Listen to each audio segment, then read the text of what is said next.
মধ্যপ্রাচ্যে যখনই যুদ্ধ শুরু হয় তখন একটা প্রশ্ন বারবার সামনে আসে, যুক্তরাষ্ট্র কি ইসরায়েলকে সমর্থন করে নাকি ইসরায়েলি যুক্তরাষ্ট্রকে পরিচালনা করে? গাজায় হাজার হাজার মানুষের মৃত্যু হোক আর ইরানে সামরিক হামলা চলুক, বিশ্বের সবচেয়ে ক্ষমতাধর দেশ যুক্তরাষ্ট্র প্রায় সব সময়ই ইসরায়েলের পাশে দাঁড়ায়। কিন্তু কেন আমেরিকার দুইটি প্রধান দল ডেমোক্র্যাট ও রিপাবলিকান প্রায় একইভাবে ইসরায়েলের পক্ষে অবস্থান নেয়? আর সত্যি কি এমন কোন শক্তি আছে যা যুক্তরাষ্ট্রের রাজনীতিকে ইসরায়েলের স্বার্থের দিকে ঠেলে দেয়? আজকের এই পর্বে আমরা আলোচনা করব আমেরিকা কেন সব সময় ইসরায়েলের পাশে থাকে এবং কিভাবে ইসরায়েলপন্থী লবি মার্কিন রাজনীতিতে এত বড় প্রভাব তৈরি করেছে। প্রথম কারণটি হলো শেয়ার্ড ভ্যালুজ বা মূল্যবোধের সাদৃশ্য। যুক্তরাষ্ট্র দীর্ঘদিন ধরে ইসরায়েলকে মধ্যপ্রাচ্যে তার সবচেয়ে ঘনিষ্ঠ গণতান্ত্রিক মিত্র হিসেবে উপস্থাপন করে। দ্বিতীয় বড় কারণ হলো কৌশলগত স্বার্থ। মধ্যপ্রাচ্য পৃথিবীর সবচেয়ে অস্থিতিশীল অঞ্চলের একটি। এই অঞ্চলে প্রভাব বজায় রাখতে যুক্তরাষ্ট্র ইসরায়েলকে একটি গুরুত্বপূর্ণ সামরিক আউটপোস্ট হিসেবে দেখে। ইসরায়েলের মাধ্যমে যুক্তরাষ্ট্র এই অঞ্চলে গোয়েন্দা তথ্য সংগ্রহ, সামরিক উপস্থিতি এবং কূটনৈতিক প্রভাব বজায় রাখতে পারে। এরপর আমরা বিশ্লেষণ করে দেখতে পাই তৃতীয় কারণটি অনেকটা ঐতিহাসিক ও নৈতিক।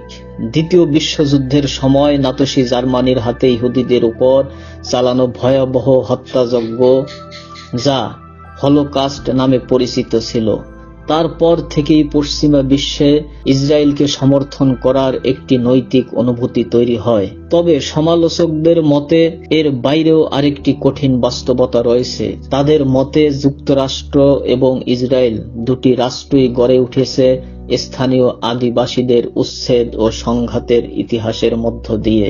যদিও এই বিষয়টি নিয়ে বিতর্ক রয়েছে, তবুও অনেক বিশ্লেষক মনে করেন এই ঐতিহাসিক অভিজ্ঞতা দুই দেশের সম্পর্ককে আরো ঘনিষ্ঠ করেছে। তবে সবচেয়ে গুরুত্বপূর্ণ যে বিষয়টি প্রায়ই আলোচনায় আসে তা হলো ইসরায়েলপন্থী লবি গ্রুপগুলোর প্রভাব। এর মধ্যে সবচেয়ে শক্তিশালী সংগঠন হলো American Israel public affairs committee বা সংক্ষেপে AIPAC।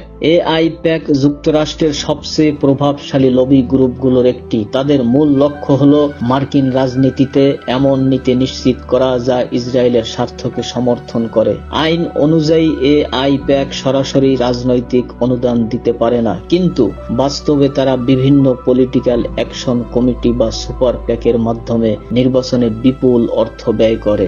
আমেরিকার নির্বাচনের আগে তারা এমন প্রার্থীকে সমর্থন দেয় যারা ইসরায়েলের পক্ষে অবস্থান নেয়, আর যারা ইসরায়েলের নীতির সমালোচনা করে তাদের বিরুদ্ধে ব্যাপক নেতিবাচক প্রচারণা চালানো হয়। ফলে অনেক রাজনীতিবিদ মনে করেন ইসরায়েলের বিরুদ্ধে অবস্থান নিলে তাদের রাজনৈতিক ভবিষ্যৎ ঝুঁকির মুখে পড়তে পারে। AIPAC এর প্রভাব শুধু একটি দলের মধ্যে সীমাবদ্ধ নয়। ডেমোক্র্যাট এবং রিপাবলিকান দুই দলের সাথেই তাদের ঘনিষ্ঠ সম্পর্ক রয়েছে। ডোনাল্ড ট্রাম্প, জো বাইডেন, কমলা হ্যারিস কিংবা হিলারি ক্লিন্টনের মতো নেতারা নিয়মিত AIPAC এর সম্মেলনে অংশ নিয়েছেন এবং বক্তৃতা দিয়েছেন।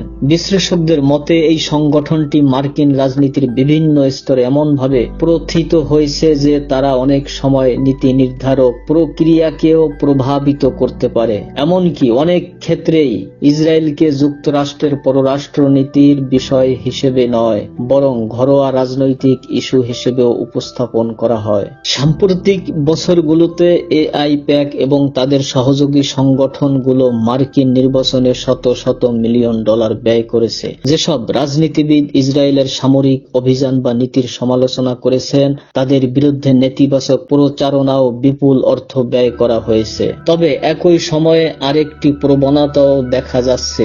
জনমত জরিপে দেখা যাচ্ছে বিশেষ করে তরুণ মার্কিন ভোটারদের মধ্যে ইসরায়েলের প্রতি সমর্থন ধীরে ধীরে কমছে। ফলে বিশ্লেষকদের মতে ভবিষ্যতে এই সম্পর্ক কিভাবে বদলাবে তা এখনো নিশ্চিত নয়। তাই সব মিলিয়ে বলা যায় যুক্তরাষ্ট্র ও ইসরায়েলের সম্পর্ক শুধুমাত্র কূটনীতি বা সামরিক জোটের বিষয় নয়, এতে রয়েছে ইতিহাস, কৌশলগত স্বার্থ আর নৈতিক অনুভূতি এবং শক্তিশালী রাজনৈতিক লবির জটিল সমন্বয়। অনেকেই মনে করেন মধ্যপ্রাচ্যের রাজনীতি বোঝার জন্য শুধু যুদ্ধ বা কূটনীতি নয়, মার্কিন অভ্যন্তরীণ রাজনীতিকেও বুঝতে হবে, কারণ অনেক সময় ওয়াশিংটনের সিদ্ধান্তের পিছনে কাজ করে এমন শক্তি যা সরাসরি চোখে দেখা যায় না, কিন্তু যার প্রভাব বিশ্ব রাজনীতিকে গভীরভাবে প্রভাবিত করে। এমন আরো অজানা তথ্য জানতে আমার চ্যানেলটি সাবস্ক্রাইব করার জন্য অনুরোধ রইল।